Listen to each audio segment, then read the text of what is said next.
Feira do Livro da Unesp aposta na aproximação entre leitores e escritores para estimular o gosto pela leitura.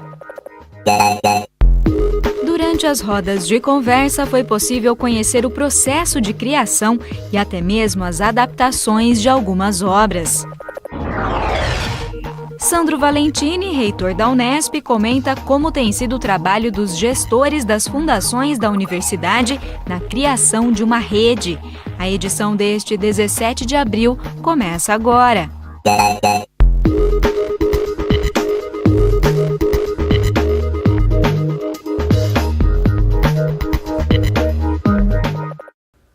Boa noite! Não é novidade que são poucos os brasileiros que têm o hábito de ler, e o estímulo à leitura passa por uma relação mais próxima não só com os livros, mas também com os escritores e outros leitores.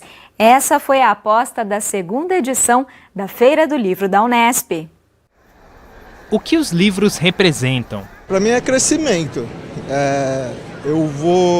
Eu estudo, leio e vou crescendo como pessoa. É criação de repertório, é conhecer o mundo sob outros olhares. São mesmo muitos os benefícios. O problema é que o hábito de ler ainda não faz parte do dia a dia do brasileiro. Segundo a última pesquisa Retratos da Leitura no Brasil, divulgada em 2016, 30% dos entrevistados nunca compraram um livro.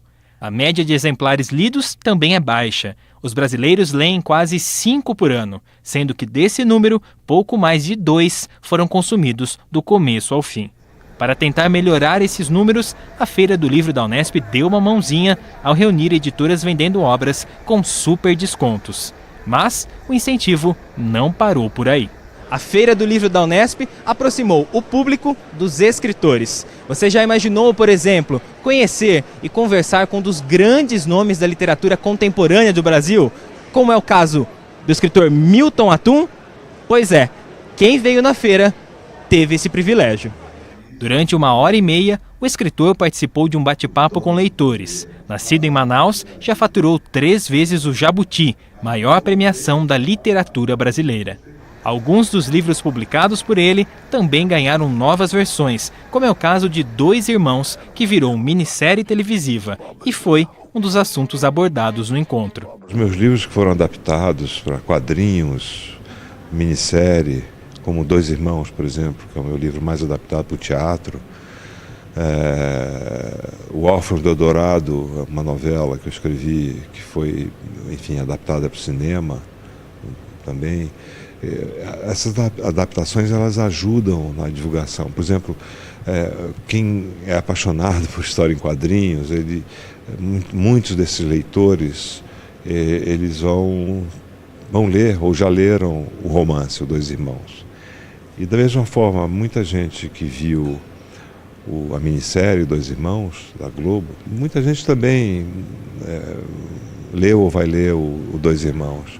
O encontro foi mediado pelo jornalista Paulo Werneck, editor há 2 anos da revista 451, especializada em crítica literária. A universidade pública é o grande lugar do debate literário, é o espaço do grande autor brasileiro. Quer dizer, você falou aí que tem é uma conjunção de atores aí, né? Você tem escritores, você tem editores, tem jornalistas como eu, tem o público, o leitor, né? Tem os agentes do mercado, comerciais, mas no fundo é tudo uma coisa só.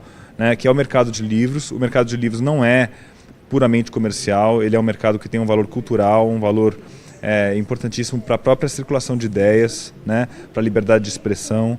Então, quando você vê uma universidade pública engajada, por exemplo, em criar uma feira de livros como essa, em que os editores têm a oportunidade de encontrar os leitores, de fazer circular os livros, de superar os gargalos do mercado. Então é um trabalho de relevância cultural, né? Para mim é uma grande honra estar aqui. Na plateia, a atenção do público era total. Eu conheci o Milton Atum quando eu fui para Rondônia. Eu morei lá quase um mês fazendo pesquisa pela FGV e comecei a conversar sobre literatura local. Eu estava numa cooperativa chamada RECA, de agrocivicultores, e descobri ele lá. Foi Dois Irmãos, a primeira obra. Eles tinham uma biblioteca bem pequena na cooperativa, quase nenhum livro, mas o Milton Atum era um deles. Eu peguei, era uma edição bem batida, e achei genial, me apaixonei por ele, assim. Eu sou professora em Araraquara, do curso de Letras, e nós lá damos muito à obra do Milton Ratum. Ele é um escritor importantíssimo da nossa literatura e um curso de letras precisa trabalhar com ele. Ratum ainda falou sobre o processo criativo de escrita e até da situação atual da política brasileira. E ainda sobrou tempo para discutir o papel da leitura nesse contexto e a necessidade de incentivá-la. É uma arte necessária para a formação das pessoas. Não é um hábito, infelizmente não é um hábito no Brasil. Há muitas pessoas que poderiam ler bons livros não leem. Há uma espécie de má formação intelectual numa parte da classe média brasileira e isso tem repercussões graves. Por exemplo, as pessoas às vezes não têm discernimento político, não têm, vamos dizer, uma compreensão da história. Por isso, não há dúvidas de que esse é um hábito que precisa começar cedo. O ideal mesmo é a gente formar as crianças e os jovens na boa leitura. Eu acho que a formação, a mínima formação humanista de que o brasileiro precisa, o brasileiro de um modo geral, passa pela leitura e pela leitura nas escolas. Bons exemplos não faltaram ao longo dos dias da feira. Sem dúvida nenhuma, o aprendizado pela leitura é sempre muito mais eficiente, muito mais eficaz, né? Tanto para guardar, né, o conhecimento, quanto para o desenvolvimento da criança, né? Em casa, para vocês terem ideia, não tem TV, né? Então, acaba que naturalmente eles buscam os livros, tanto para o conhecimento, né, e também para a diversão, né? Estão abertas as inscrições para o Campeonato Intercalouros promovido pela Atlética da Unesp em Bauru. Vamos saber mais detalhes sobre essa competição. O Intercalouros é um campeonato de futsal organizado para integrar os novos alunos que chegam ao campus da Unesp aqui em Bauru. Para falar mais sobre o torneio, eu converso com a Maria Eduarda Delfino, ela é diretora de esportes da Atlética. Maria Eduarda, quem pode participar? Então, o Intercalouros é um campeonato realizado justamente para os calouros. Ano passado o campeonato não ocorreu, então todos os calouros que ingressaram no ano de 2018 podem participar, tanto quanto os que ingressaram no ano de 2019. Aí são abertos para todos os cursos. As equipes devem ser formadas por quantos alunos e como elas podem se inscrever?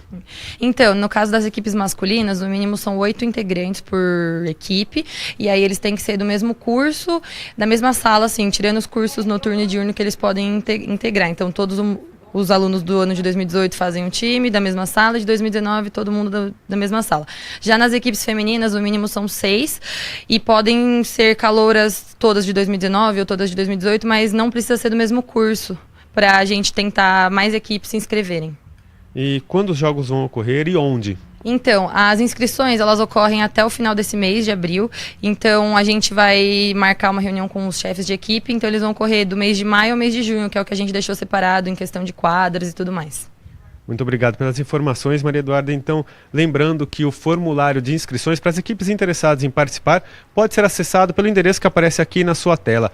Outras informações sobre o torneio e as atividades desenvolvidas pela Atlética podem ser obtidas pela página da entidade no Facebook.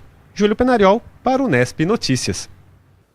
Nesta terça-feira, dirigentes e gestores de 17 fundações da Unesp se reuniram em São Paulo para dar início aos trabalhos da Rede Unesp de Fundações. Esse foi o segundo encontro para discutir as possibilidades de troca de experiências e também de desenvolvimento de projetos conjuntos. Um esforço, inclusive, para aumentar a captação de recursos por meio dessas fundações. O reitor da Unesp, o professor Sandro Valentini, fez um balanço dessa ação. A rede de fundações da Unesp é uma iniciativa de grande importância, uma vez que a Unesp possui 17 fundações distribuídas nas diversas unidades, nos diversos municípios do estado de São Paulo, onde a Unesp está presente, né? Esperamos que com essa rede nós possamos trocar experiências, revelar as melhores práticas para que as mesmas sejam praticadas nas diversas fundações da Unesp.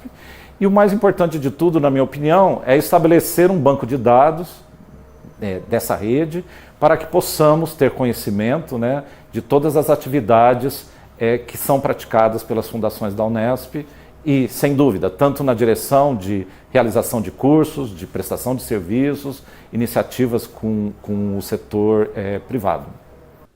O presidente da Fundunesp, a Fundação para o Desenvolvimento da Unesp, participou da reunião. Edson Furtado destacou que a rede vem fortalecer o trabalho que está sendo feito para gerar inovação na universidade. Trabalhar em rede, né, é um trabalho que mais eficiente hoje em dia, né? Então a gente tem, e a Unesp ela tem essa característica, né, de ter as fundações próprias aqui da reitoria, e as unidades ao longo do tempo foram criando as suas próprias fundações para agilizar, né, a gestão de projetos e captação de recursos nas unidades e na reitoria. Nessa articulação que partiu do reitor Sandro, né, o professor Sandro, que a gente tem essas fundações individualizadas e que agora deveriam ser trabalhar de uma forma mais sincronizada, né, e caminhando num sentido, num direcionamento rumo à inovação tecnológica, né? Então fica mais fácil agora a gente organizar o setor, que já está criado, né? Basta uma conversa, uma organização e criar a rede Unesp de fundações, né? A instituição tem 57 áreas de atuação e essas áreas de atuação estão com inovação, estão com a extensão inovadora, né? E isso a gente pode levar todo esse conhecimento, dispor esse conhecimento para a sociedade, né? De uma forma organizada. E isso resulta em desenvolvimento social, desenvolvimento econômico, né? E uma área que a gente precisa agir bastante rápido é o empreendedorismo, né? Que nossos estudantes já tenham essa intenção, né? De não só trabalhar uma mão de obra especializada para trabalhar em empresas, mas montar suas próprias empresas e seus negócios, né? E este evento passa a ser itinerante, né? E que outras fundações possam recepcionar o evento e que todos possam ir conhecendo as realidades locais e a gente acabe discutindo problemas que são comuns para uma solução também comum. Esta edição está chegando ao fim, mas você pode acompanhar as nossas reportagens e entrevistas no site e também no nosso canal no YouTube. A gente se vê amanhã. Tchau!